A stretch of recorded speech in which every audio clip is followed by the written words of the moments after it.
All right, hey everybody, thanks for checking out this week's episode of Search of Time Review podcast. Where this week we're going to be talking everything that is movie or video game movies. Talking about movies that were good, talking movies that were bad. Most of them have been bad. But first, I want to get into the guests I have coming back this week. These are returning guests from previous episodes. First guy has been rocking out. He's actually out in the UK, and he's got his own team that he's been doing short movies as well as movie reviews and other types of reviews as well. So we have Oscar from why I can't say it, the Heel Pictures. Heel Pictures. Heel Pictures. As in the opposite of Babyface. Hello, thank you for having me back on. It was fun last time, and it should be fun to talk about video game movies. Right. Definitely. And then a guy from the opposite side of the spectrum, him from LA, early morning over in LA. We have Lindsey from My Two Cents of Nonsense. Welcome.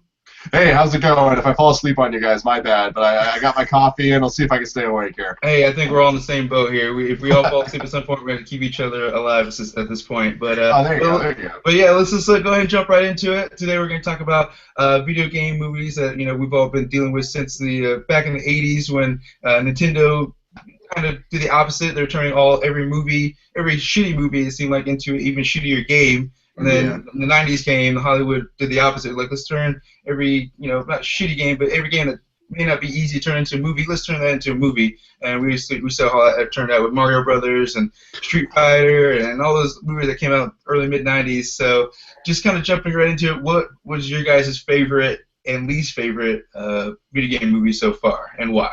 So, Oscar, you go first. I've been lucky to avoid in most video game movies, and I would say I think the only one that I've really seen is Max Payne. Was that the only one I've seen? I think that was the only one I might have seen. Either that, I might have seen the first Mortal Kombat. I don't know. But if I had to pick which one I preferred, it would be probably the Mortal Kombat one. It's like, because I mean. The thing with the Max Payne one was literally I felt like it was trying to be more Sin City than it was Max Payne. And I mean, I haven't played any of the Max Payne games, but I know of them, and I have seen gameplay of Max Payne, and I just really don't get what they were trying to do with the film. I think it was literally because, hey, that Sin City looked cool, we might try to recreate that. Yeah, it's more like this. Since he looked cool, and we have Mark Wahlberg on contract still, so what can we do with him and put together in this movie? So yeah, Max Payne. I didn't know much about it either. I mean, the game I played a little bit, but I didn't think it was. I didn't think it was a good enough game that needed to have a movie adaptation. But it was okay. The visuals were okay. Were good in the movie. I'll give it that. Yeah, because it tried to rip off Sin City. That's why it looked good. That's near enough the only compliment you can really give Max Payne. It's like, it looked pretty. Yeah. I don't know. Do you remember who directed it? I can't remember who might. I know who was the guy who did Die Hard 5. I forgot the guy's name. John Moore. Yeah, he did that. Yeah. Eesh. Oh yeah, that guy. I'm looking at his filmography right now. All he does is just like weird remakes of like old things, and they're really not very good, any of them. Oh, let's off a couple. What else has he done? The Flight of the Phoenix remake, the 2006 The Omen.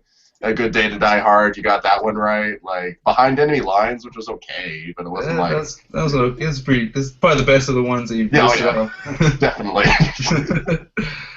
Well, Max Payne it was definitely one of those kind of throwaway movies. It seemed like it was in the middle of a huge pack of video game movies coming out in the mid 2000s. So it was kind of, for me, it was a throwaway movie. I didn't have any anticipation to see it, but when I did see it, it was okay. If it's on TBS or something or on TV, I'll maybe watch a few minutes of it, and that's about it. But Lindsey, what do you think? What about your favorite and least favorite video game movies? Well, just on the subject of Mad Max real quick, I've seen that movie twice, and I cannot tell you a damn thing about it. Like, every time I see it, I just instantly forget it. It's just one of those movies that my brain just cannot hold on to. But as for the best and the worst that I've seen, but the best for me is probably either, I don't know. I mean, I know this is, somewhat sacrilegious to say because it doesn't really follow the game very much, but I actually kind of like the first Silent Hill movie. And but it's and then there's but the first Mortal Kombat was okay, it stayed true to the fighting tournament-ness that I guess. Doom is just dumb fun. So, I mean, like, none of them are really good, but a lot of them are just kind of, like, weirdly fun. Oh, Prince of Persia. I always forget about that one. I forgot about Jake Gyllenhaal on the beard. That's right. Yeah. Yeah, That Jake Gyllenhaal one- playing a Persian. Yeah. Exactly. Yeah. I mean, yeah, that was a little weird casting, but, like, it's overall, like, an okay movie. But then, if you want to go for, like, the worst that I've seen, like, where do you even begin? Like, the entire filmography of Uwe Boll, all of them are terrible. You got Street Fighter: The Legend of Chun-Li. Does anybody even remember that movie? I remember hearing that, I'm like, why did they pick Chun-Li out of like the 12 characters they have? Why did they pick Chun-Li? What was the point of that? I didn't even see that movie, so I have no idea what it was about. The more films you say, the more I'm like, no, wait, I did see more video game movies. Like, I did see Prince of Persia. I've seen a few Uwe Boll movies. I've seen I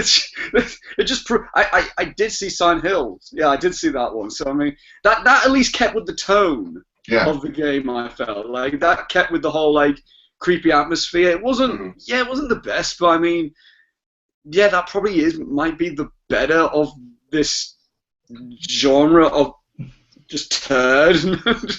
this polished turd of list of with some cool mist surrounding it, that's a atmospheric turd right there, What's funny is it kind of influenced the games a little bit, because going forward, the Silent Hill games, like the transfer from like the regular world into the horrible world, always kind of it wasn't the same as the movie, but it kind of mirrored it a little bit. Like especially in Silent Hill 4, like the other world was all rusty and like chains and shit. Like it visually was like reminiscent. Yeah, so, yeah, definitely, yeah. It actually sounds like they put an effort to at least tie in a little bit in the games, as opposed to just throwing some shit at the wall and see what sticks, kind of thing.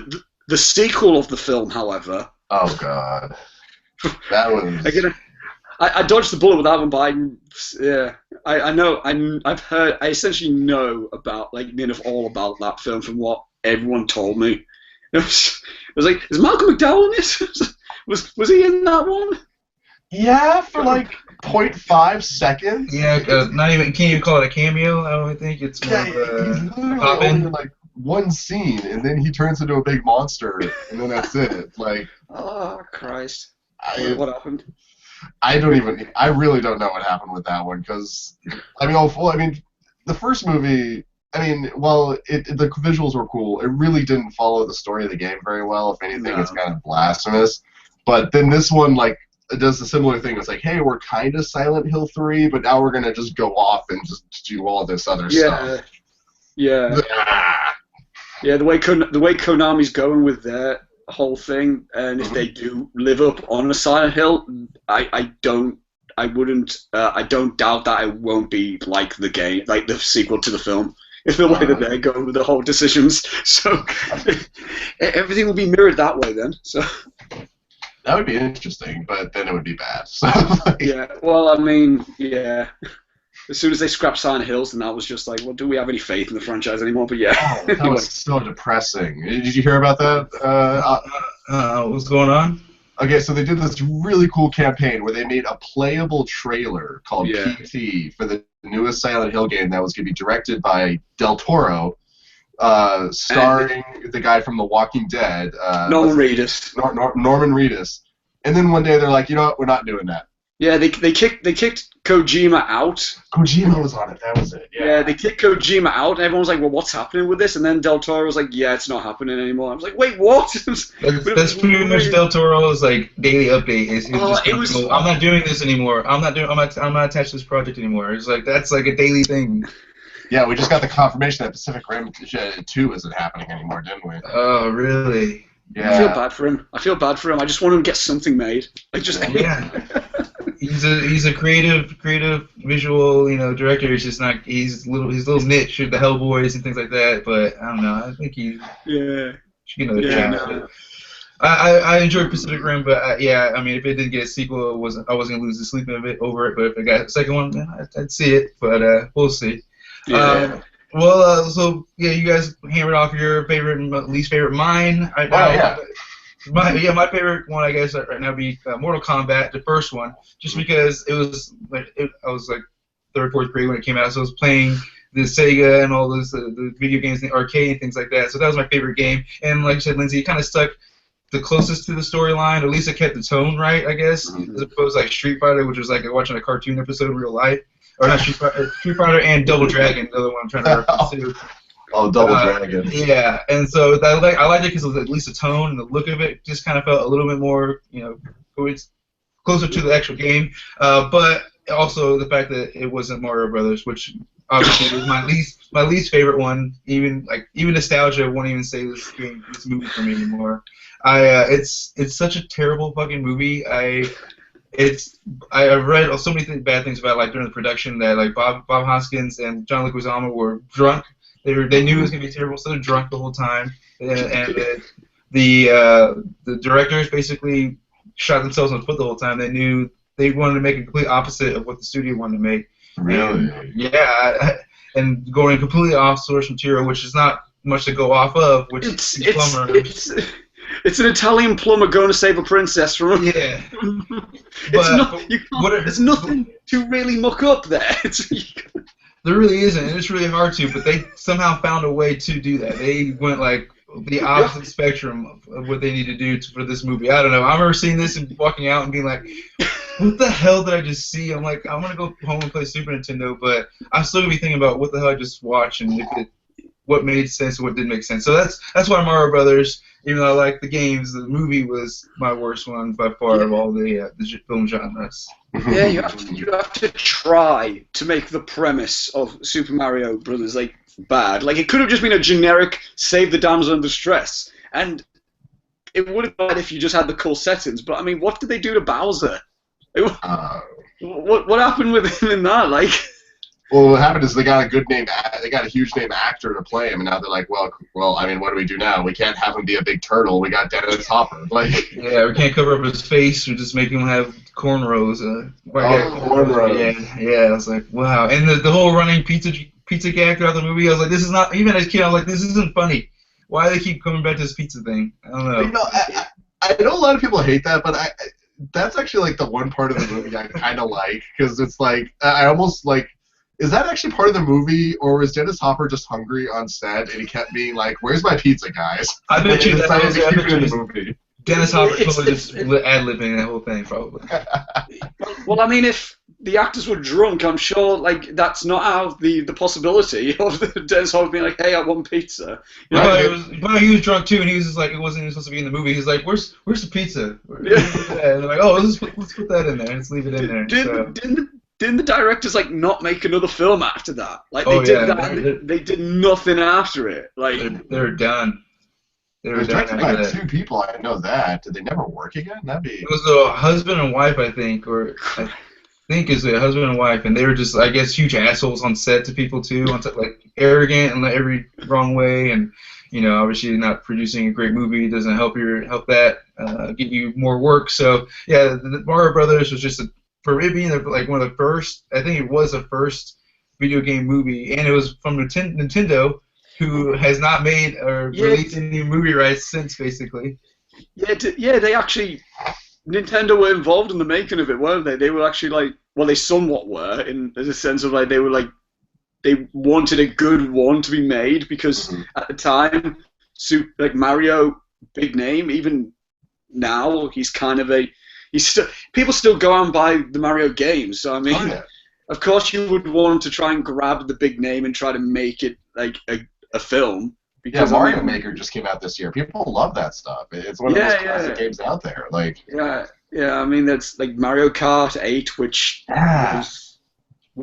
like just so many people that I know of play that. It's like he's still a name that people like. It's still a reliable name, but It's hard for me to find Mario World on this N64. Just so you know, that's my favorite one. Just like the 3D Mario World.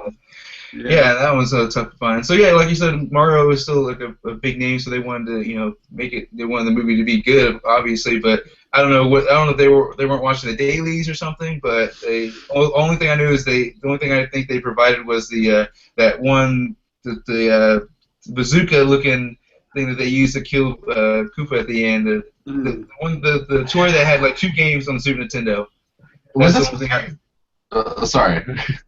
Was that supposed to be like the fire flower too? Those weird bazooka things, or like what? Where did that even come from? Like, because I know they got the jump boots in there, but like I All don't I know. know is those bazooka things. When I saw them, I was like, "Oh, I recognize those." Recognize those. And I remember seeing them at the stores back in the day, and those were like $200 for like you sit there in front of your like right in front of your screen and shoot. They made like 2 or 3 games that actually played with that, and they were just you just shoot at the screen. That's what that was. That's crazy. Yeah, am I blowing your mind right now? Am I blowing your mind right now? Why didn't they just throw a why didn't they throw a power glove in there anyway? Could have done that. I know. It was like that's the only thing recognizable from like Nintendo other than the characters. You're like, oh well, that they threw it at the end, but I don't know. Like I said, the movie's all over the place, and like I said, it's all over the place. But the one thing they did stick to was that running joke of the pizza. So I guess if anything to take away, I guess that is the one tribute that someone paid attention during the filming.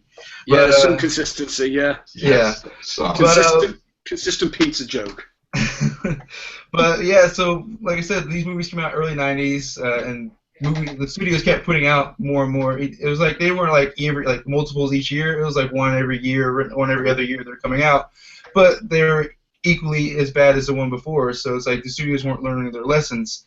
So at least the next question, why do you think the video games were and are still poorly conceived, like from development all the way through production? I think, well, what was the question again? Why do you think the video games, the video game movies are poorly conceived? Like it seems like there's not a lot of effort, or the production itself is not successful, I guess. I think a lot of the studios are picking the wrong video games to adapt. Like they're picking either video games which have no story to them, but like either no story or they do have like a little bit, like Mortal Kombat. It's not popular because of the story. It's popular because of the cool fatalities. And you can do that. That's why Mortal Kombat is a big name. And try to shove a story in that's just really mucking things up.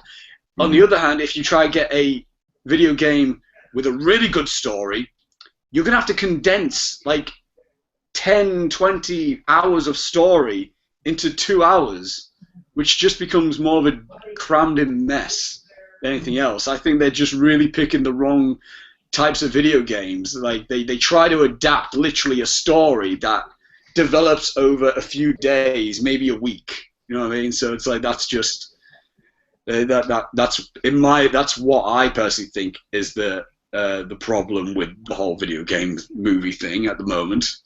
No, I totally agree. There are the games that do have good source material. Is like you said, it's too much. There's a lot they had to condense, but the things they don't have much source material, they add their own stuff and their own little spin on it, and it's just. I mean, it's so far off. I mean, you don't. Of course, we're not expected to be exactly spot on, but you want to resemble someone, and sometimes they don't resemble at all. So yeah, it's tough. The type of games that they're picking. I agree with that as well. Lindsey, what do you think? Well, it's just such a complicated thing. Like adapting, because it's going from an interactive visual medium into, and it's still a visual medium. So there's some crossover, but when you take that interactiveness out of games like Mortal Kombat, Alone in the Dark, Doom, Blood Rain, Silent Hill, Hitman, you need to replace it with something else, and kind of the go-to is usually just kind of action. And I mean, well, I guess that works in a way, but it makes it more generic. It makes it more interchangeable with other movies and things like that, because you're taking away something. And I don't know what the answer is. I'm going to come out there and say that right. I don't know what you replace interactivity with in a video game in a movie. Like maybe the answer is more story. Maybe it's extra emphasis on characters. Maybe it's choosing better video games that have stories, like you said, like maybe Metal Gear Solid or something like that. Although that would be a weird movie. I would love to see it. It would be very weird though. If Kojima does it, I'm cool with that. Yes. But no, if he writes the script or is involved somehow, I would definitely be down for that. Yeah, well, I mean, The Last of Us movie seems to. I mean, I'm originally totally against The Last of Us movie being made, but from what I understand, But from what I understand, the writer of the game is a producer for the film, or an exec producer or something like that.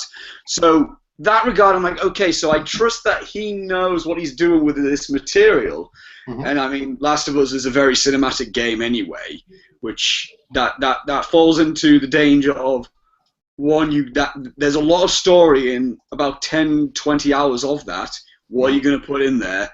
Yeah. And two, what are you going to replace the tension of? Because I mean, part of the tension of the game is literally you trying to sneak around the clickers, making sure you don't get bit, caught, whatever. You know, that's part of the tension. You can get so much of that tension in a film, but unless if you're actually doing like the movements and everything, it's not as tension filled. Because I mean, part of the intensity for me that I felt was like, God, I don't have a Molotov. What am I going to do? I need to try and find a rag. I can't think that when I'm watching said actor play Joel or whatnot. But I mean, going back to what my original point was before I went off on that. If they get more of the video game, the people behind the video games, I think that's when we'll get more control of it. Like, I'm not necessarily saying we will instantly have a masterpiece of video game movie magic or whatnot, but I'm saying like we would at least get our hands on the reins and be like, okay, they know what they're talking about, so I'm sure they know what to take out of and what to keep in the story. Oh yeah, no, I agree. Having the people who worked on the game working on the movie as well is definitely important, because I think, like you said, with the previous movies of video games, it's probably just the studio picking just a random director, random writer to just take on this project, you know, adapt this because it's a hot genre right now. We're pumping out every year. We need to get something out.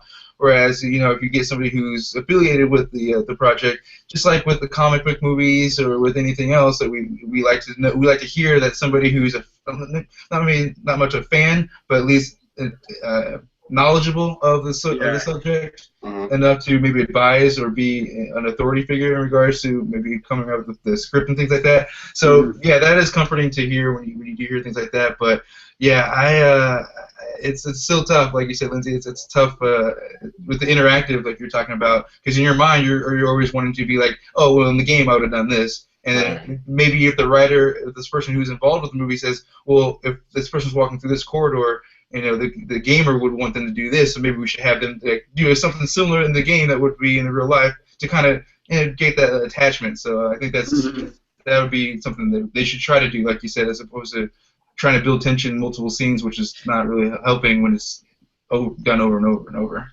And there's also a problem of like if they did a Metal Gear movie, just to go back to that, because that's just an easy one to go with, I think.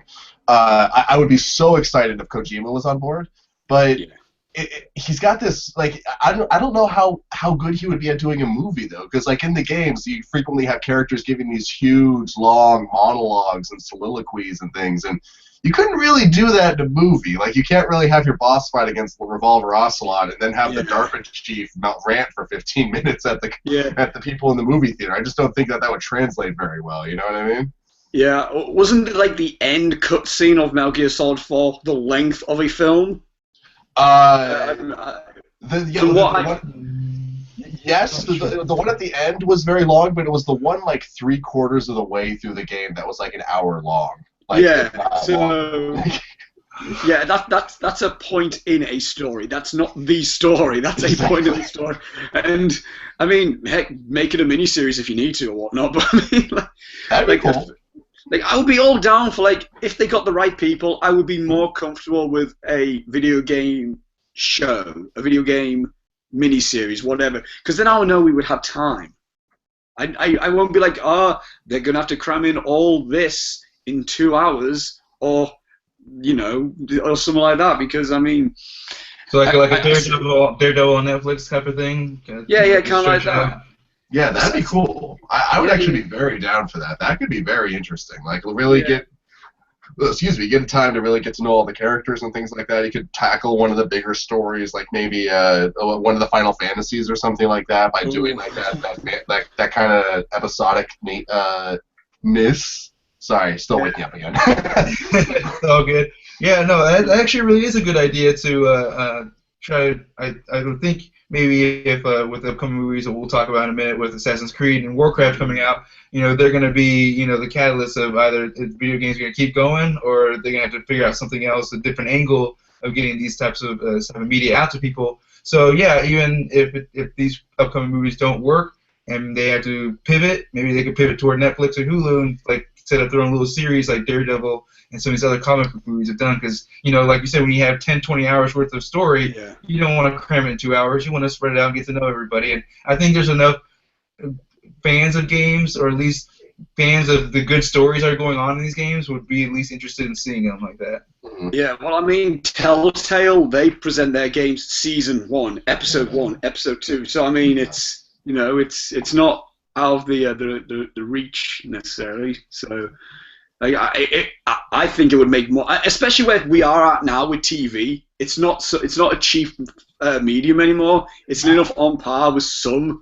I was saying, I mean, True Detective season 1. Goodness sake, it's the best film I saw in 2014. Just season 1, right? Just season 1. I haven't seen season 2, so I can't comment. But you're doing yourself a favor. I got stayed for when I want to watch it. But I mean, like, as I said, True Detective season 1 is the best film I saw in 2014. It's the best 8-hour film I saw. So I mean, I would be more. I mean, heck, I would definitely be more for a video game TV show than I would like a video game film at this moment in time. Yeah, I think, like you said, the landscape of the way media is done now, it's ripe for video games to just move over to Netflix and places like that, to just start streaming and becoming their own little universes within television instead of movies like it looks like MCU and DC have taken over at this point. So it's gonna be a hard battle to try to get into at this point, especially they've been losing their own battle against themselves for like 2 decades. So yeah, it's like probably a good decision to they listen to us guys. Yeah, a great idea. So yeah, I have amazing ideas. I have a British accent. It sounds reaffirming. We got the intellectual. We got it all. I sound like I know what I'm saying. What's that South Park joke from like the I can't even remember. Like, hello, I'm a British person, and I'm going. I'm sure that joke has been used many times, especially in South Park as well. Like we were just talking about with the upcoming movies coming out, the Warcraft and Assassin's Creed. Warcraft has already trailers have been out, but Assassin's Creed just kind of we're seeing images of like the production, so it's early in its stages. But like I said earlier, these movies are going to be the catalyst for continuing on. I'm not saying that if they're no good, they're not going to make any more games after that. They just may slow down a little bit more. But if these movies are successful, do you guys think that it will push the media even further, or maybe open the idea to maybe doing Netflix type of things as well? What do you guys think of? I guess more of a better question is, what did you think of the Warcraft trailer as well? Kind of jumping into that. Looks fine. Like, it doesn't really get me excited. It doesn't really make me nervous. Just kind of looks like Lord of the Rings with a fantasy like mainlined and just kind of exploded all over the place. But I mean, that's fine. That's sort of what the games is. I know that's not true. I take that back. There's a lot more to the games than just Lord of the Rings. The games. But I mean, if you're gonna make the movie and you're gonna, I mean, that seems like the right direction to go. And I trust the director, whose name I'm blanking on right now. Duncan Jones. Duncan Jones. Yes, I trust him. Zowie Bowie. Zowie Bowie. Oh, is David Bowie's son? Oh, right. Bowie's kid, yeah. Yeah, that was his name, and he changed it for obvious reasons. for obvious, yeah, definitely. Sorry, go ahead. Well, the Warcraft trailer for me, I mean, I had faith in this film before I saw the trailer, because I am a big Duncan Jones fan. I loved Moon. I really liked Source Code. And I was like, well, I mean, I'm sure, he knows what he's doing. Mm-hmm. And I saw the trailer, and it didn't get me, I wouldn't say it disappointed me, because it's not like it was my most anticipated, but it was kind of one of these films, it was one of the trailers which I was like, oh, it wasn't what I was expecting from Duncan Jones. Like, in terms of, like, I felt like, for example, because I heard so much, like, oh, we're doing so much practical effects with this, and we're making it so much more, like, we put so much time and effort into this, and the amount of times this film got pushed back you know, because they wanted to take their time. I was like, the trailer's going to blow my mind, and then I saw the visual effects of the orcs, and I was like, yeah, it looks like good early PS3 graphics. Which, I mean, if you're going for a video game movie, yeah, but I mean, it really was one of those things where I'm not the type of person to be like, if it has bad visuals, then it's a bad film. I can look over that. But I mean, if I'm supposed to be sympathizing for these orcs, which I feel like I'm supposed to, I'm literally feeling like you could have touched it up on the CG of it, couldn't you? I'm not sure if I'm the only one who thinks that, but I really, like, that did take me out of it. I'm like, well, we'll see. That's literally a moment where, like, we'll see. There's been many times where I have seen trailers which I've been like, this looks stupid, and I go see the film, and I'm like, this was great, and vice versa as well, so who knows. But at this moment, I'm doubtful, but I do have faith in it. There's always the possibility that they could just be touching up the visuals a little bit. Like, I mean, this is a little bit of a segue, but with the Independence Day Resurgence trailer, I've seen, like, 3 different versions of it that, like, one shows none of the aliens in that shot where they're coming into that room, and then another version you can actually see the aliens, and then in another version you can only kind of see the tentacles. So okay. Yeah, I know it's weird, but I've just clocked this, and like I've seen it in an IMAX, I've seen it on the internet, I've seen it in just a regular movie theater, and they all had their own different version. So maybe like the visual effects just aren't done yet, or I don't know. I mean, yeah, you're probably right. The visual effects part aren't done. If they've been pushing it back, they're probably wanting to get everything perfected. But going back to the Independence Day Resurgence, okay, my question is, what the hell is Jeff Goldblum walking up to in the very beginning? What is that, like a little tribal area thing? What the hell is that they take him to? That's a good question. I've kind of wondered that too. So, like, are aliens like just living on Earth? Yeah, I was like, are they like? Did they take out a tribe of aliens that live in Nevada or something? I don't know. If it turned out that this wasn't Independence Day 2, but if it was Signs 2, and that would be, they ran away and they got this little tribe to hide from the rain and the water, and that'd be amazing. But that would be a very cool twist. It's Independence Day and Signs. Just like... it's not Roland Emmerich. It's M. Night Shyamalan is like, I got the biggest twist ever. And M. Night Shyamalan has a cameo as the new president of the United States as well. Oh, that would be. I want to see the backlash to that. That'd be interesting. I would be laughing in the cinema because I would just be, of course they did it.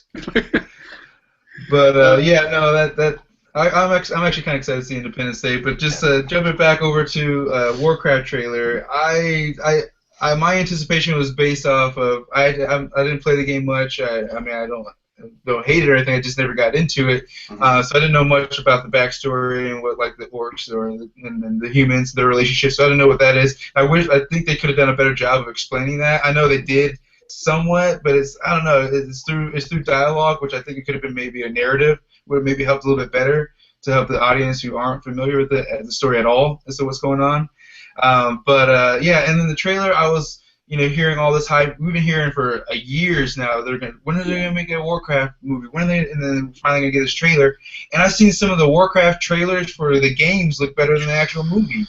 So I'm like, why are the visuals for the trailers better than the movie?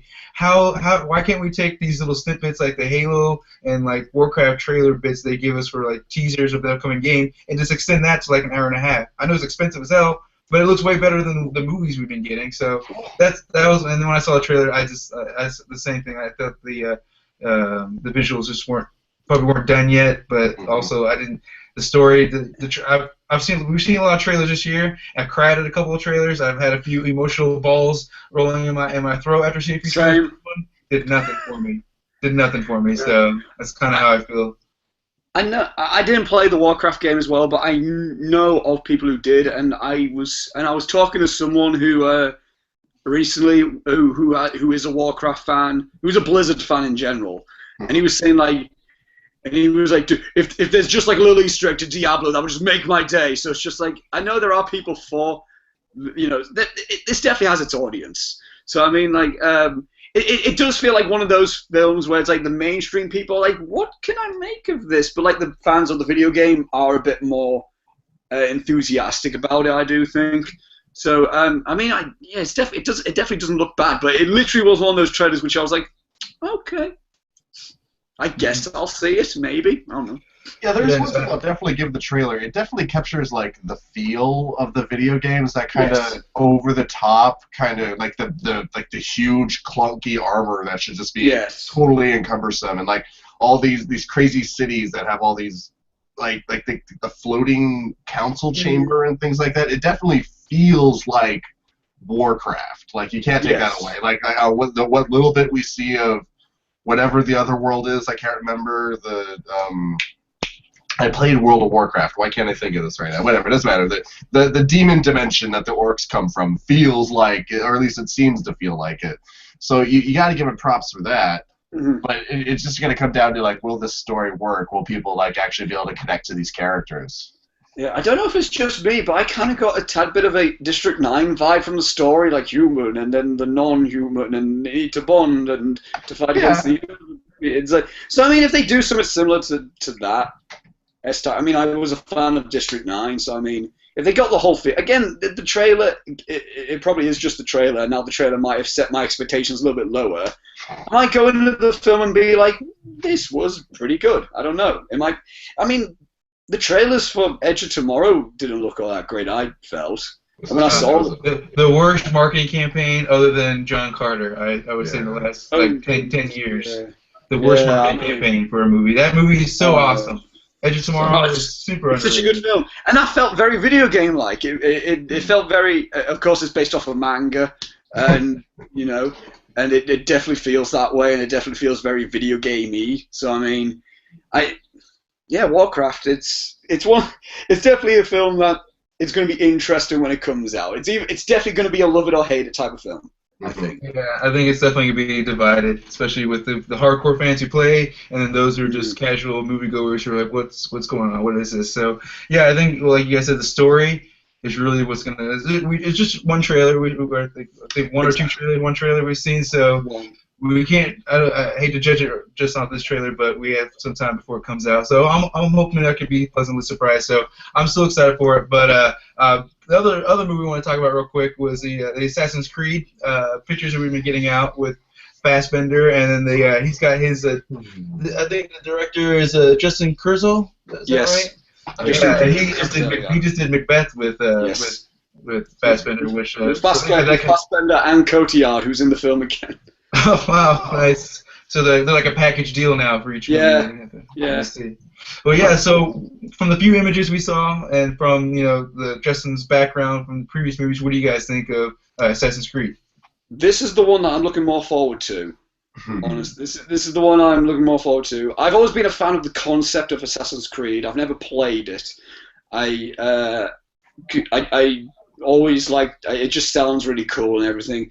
And I saw Macbeth when it came out in October in the UK, and being, in my opinion, being objectively, not subjective, not being my own opinion, I think Macbeth is the best made film of 2015 for me, in terms of, like, I think I had the best, like, cinematography, costume, set, acting, screenplay, directing.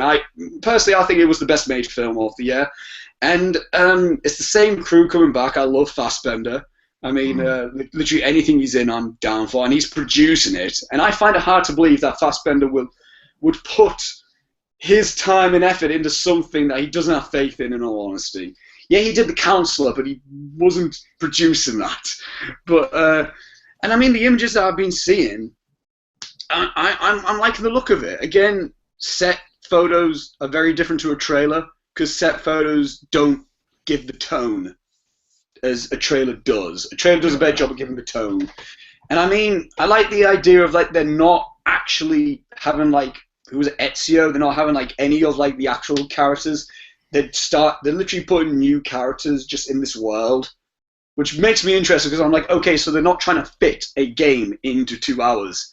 They're getting... They're doing the same. They're essentially doing another game, but instead of a game, it's a movie. But I mean, it's, again, I'm doubtful, because this could fall flat on its face. This really could. Yeah. But out of all the video game movies that have been announced, this is the one that I'm more anticipating, in all honesty. Yeah, Fassbender and the Kurtz are working together. That's definitely gonna be interesting to see, especially with Macbeth. I haven't seen Macbeth, but hearing your praise on it now, I'm definitely gonna check it out and If you don't like Shakespeare, it won't persuade you. I would say it that way. If you're I not mean, if you're not a Shakespeare fan, this won't persuade you to like it. I'm just putting it out there. I did enjoy the Romeo and Juliet Leonardo DiCaprio version, but that was no. But I enjoyed my fair share of Shakespeare. I'll get down on it. But Lindsay, what do you think of the images that you've seen so far? I mean, for this one, I'm waiting for the trailer. I mean, like you said, Fassbender is a boss. He has yet to be bad in anything. He escalates movies that he's in. So him being the lead is encouraging. But I mean, if we're going based off my experiences with Assassin's Creed, the only one of the games I've actually played was the first one, and I just found that game boring as all hell. Like, I couldn't even beat it. I got a couple hours in, and I just couldn't do it. Yeah, I think that's a general opinion for people. Yeah. Yeah, but then there's also people that just love it. Like, you know, but it could just not be for me. I could see that. Like, there are plenty of things out there that just are not for me, and other people will love them. And just because it's not for me doesn't mean it's bad. But I mean, yeah, I'm just waiting for the trailer. Like, this is an interesting crew. Brendan Gleeson and who's the other actor? Marion Cotillard, Jeremy Irons. Like, this is a good cast. Oh yeah, Scar from The Lion King. They're all very good theatrical actors. Like good, and I don't mean that as if they're over the top. I mean they're good theater type actors. Mm-hmm. I mean, with source material like Assassin's Creed, that really would help. Like for having that theater-esque type of feel to it. Yeah, I can definitely agree with that because but when you have that many theater actors, there's like a certain gravitas that usually gets brought to movies because they can take things so seriously. It's kind of hard to kind of shit talk against that. So, I'm enthusiastic. Like, this movie could be what I wanted the game to be, and I'd be down for that. This movie could get you into the game, back into the game, possibly. So maybe, yeah. Who knows? Yeah, and I agree with both of you. I think Oscar, like you said, with Fassbender attaching himself to it as a producer, really kind of helps bring the effort is going to be put forth. That he's not just taking a paycheck to be in another movie or so. He's producing this. He's putting his name on it. Not executive producing. just helping. Just helping that out. matters. Producing matters. It does. But yeah, and also the images, like you said, them creating their own characters, but they're also the visuals look, they look like they're going to be pretty on par with what the game looks like. So it's not like it's going to be looking different and have different characters. So it takes you people who enjoyed the game or the story completely out of it. You at least get the visuals. You can, even though it's not the same character. And honestly, I'm fine if they change the character because it's not like that character is just like a Master Chief or someone like everybody knows. So if you change them, they're going to freak out. So I think it's okay they changed them up. Yeah, I mean, in the games they had different characters. Like Assassin's Creed 1, that character never came back, and then they had like the Ezio trilogy, and then they did something else. I think they did Connor Kenway. They changed different times because the whole thing's literally like a guy is almost using this time machine type of thing to go into his ancestors, like just see what his ancestors are doing necessarily. So it's essentially just another ancestor. So it is a really interesting concept. Like the one thing about the game that I really liked was how they're sending you spoilers for the movie, I guess. It's in the future, but they're somehow sending people into the past through some computer program to relive things that their ancestors have done.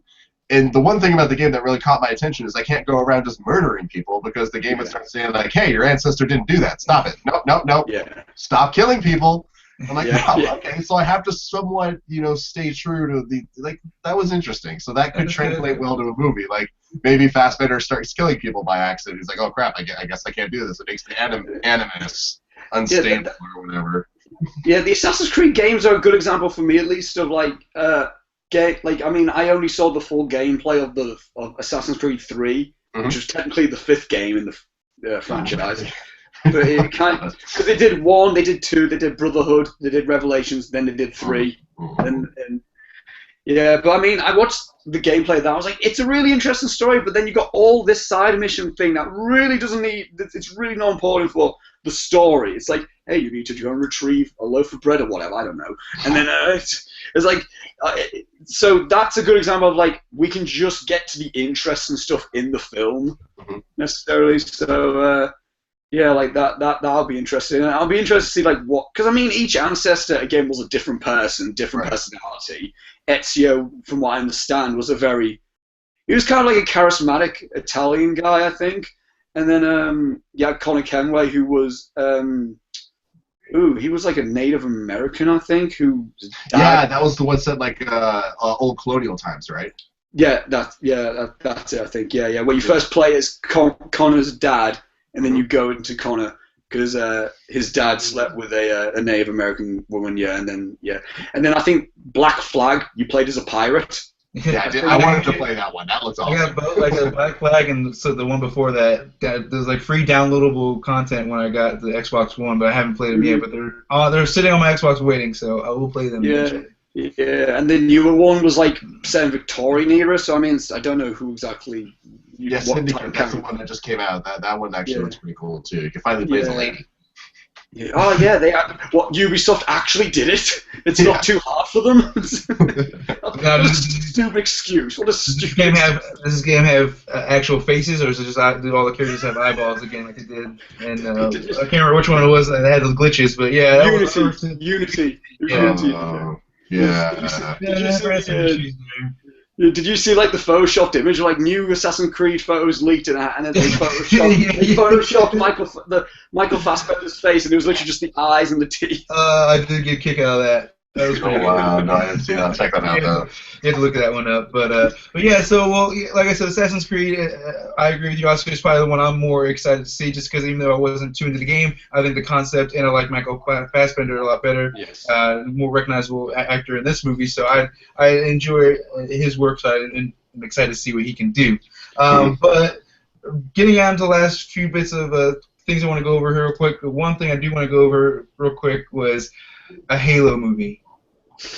Will Assassin's Creed and Warcraft, if they're successful, will they push Halo into getting its own movie, or do you think the franchise, the popularity is over, and the boat has sailed on the movie for Halo?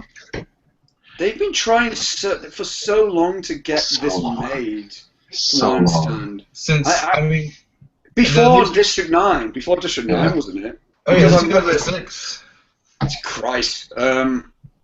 Yeah, I mean, I haven't played any of the Halo games. I'm more of a Sony guy than I'm a Microsoft guy. So, but what I know of it, because I am a fan of Achievement Hunter, so I get essentially my Halo knowledge from them. And there's been so many things. There's literally Red versus Blue. There was, what was it, Unto Dawn or something like that? That movie. Yeah, I know what you're talking about. Yeah. Yeah, there was like a live action thing done with it. I forgot what. Yeah, it was something like Unto Dawn. They released it they released Unto Dawn onto Netflix when they did Halo 4, but at the same time they were releasing episodes to play during Halo 4 and side missions in the campaign, but no one played them. It was a complete waste of everything. Okay. Yeah, I mean, it could work. It's one of these things that could work. I mean, it's a cool sci-fi property, I think, and I mean, just from when I look at the things, and I do have a friend who is a Halo fan, and I mean, when he tells me about it, I'm like, it sounds interesting, and I mean, if they ever made a film out, I wouldn't play it, but if they ever made a film out of it, I would be down for it. But it's like, whether if the boats is sail, I honestly think if either Warcraft or Assassin's Creed do well, that might start to become the consideration for it, I think. But yeah, I mean, it just seems weird that they try to keep with this property so much, though. Like, it's this one that they keep pushing for. Like, out of all of the ones. I think it's probably just because Peter Jackson was attached to it from the beginning, so it's like, well. That's right, yeah. And then I'll give you a quick rundown of what happened. Is like, he was attached to it from like 2005 or 6 on doing all the producing behind the scenes, and then right when they're about to get their first payment from Universal Studios, who's going to provide the budget for them, like the day before they were going to sign and get the money, they Universal Studios went to Peter and his crew and was like, yeah, we're gonna give you this money, but you guys would take like a significantly less on the back end percentages and things like that. And they're like, no, thanks, we'll see you later. And that was like the only deal they had at the time. And then ever since then, it's been in development hell. Interesting. So it's been basically Hollywood politics bullshit is what's keeping Halo from being made at this point in time. But Lindsey, what do you think? Do you think Halo can be revived, or the hype can be revived from the Warcraft success, or do you think it's too late? Well, anytime anything gets stuck in development hell, I'm automatically nervous, because especially when it's changed hands. Because this has gone from Jackson to Blomkamp to, I think there was another person for a second, and now I don't think there's anybody. Del Toro was supposed to do it for a second too, wasn't he? Wasn't he attached? Yeah, Peter Jackson was supposed to produce it originally, and Del Toro was supposed to be. Of course, Del Toro attached to it, and then no longer attached to it. But of course, goes with. Of course, Guillermo Del Toro was attached to it. Yeah, that's funny you said it, because I remember Peter Jackson was originally producing it with Del Toro as a director. Was it The Hobbit? Was it The Hobbit situation? It was the pre-Hobbit, yeah. It's like they're brothers who want to set each other up for a bad experience, or it was just like, oh, I want to help you out, but I can't do this now. Now you take over. Oh, goodness sake. So yeah, I mean, it could be good. Anything has the potential to be good. Although I've actually read some of the Halo books when I was younger. My brother, who was a huge Halo fan, talked me into reading them, and some of them are pretty good. But I have a feeling in order to make the movie good, they'd have to make it something that Halo fans won't like. So I have a feeling that if we do get a Halo movie, even if it is good, I think there'll be a huge backlash against it, because it just won't be what people want it to be, which is probably for the best for the movie, but it'll be.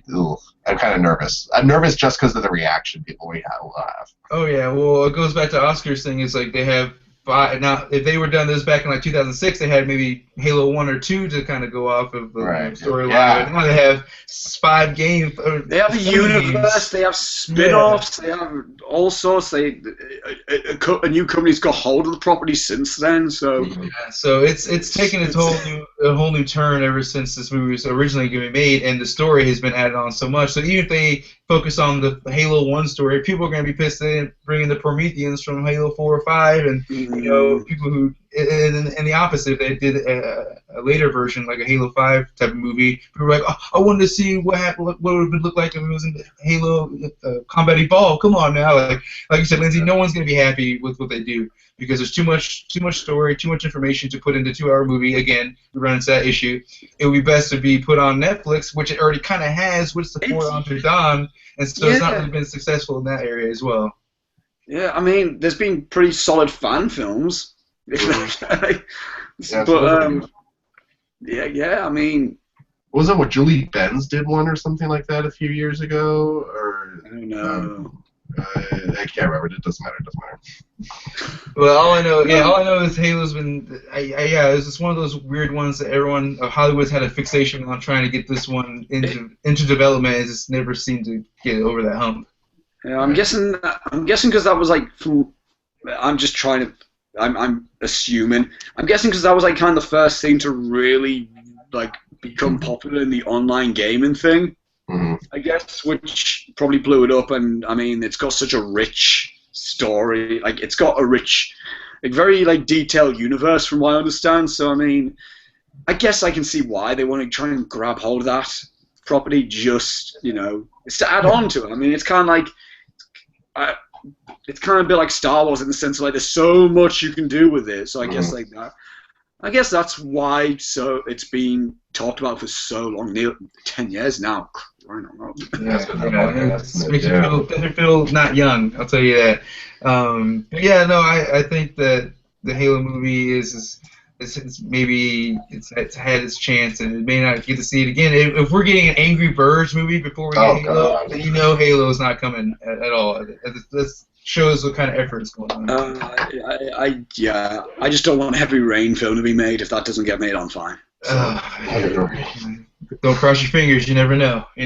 But I will personally sabotage that project if I need to. Well, the last thing I wanted to go over today, last question of the day to you guys is we talked about all these video games that we liked, or not necessarily liked, but tolerated enough. But what game do you think should be adapted to a video game? An old game, a new game, anything? What game do you guys think should be a good movie? God of War.